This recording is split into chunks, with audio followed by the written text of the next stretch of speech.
Have you all seen this screen before, especially in the middle of an important presentation or when you're trying to get some work done to meet a deadline? Have you tried this trick? Well, it turns out there is a better option.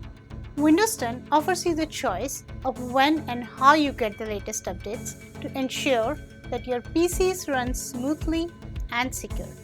Temporarily pause the updates or schedule them outside your work hours. To do this, start typing Windows Update in the search box and click on Windows Update settings here. Once you land on the Windows Update page, you can click here to pause the update for 7 days, or you can go to Advanced option and pick a date to resume the updates again.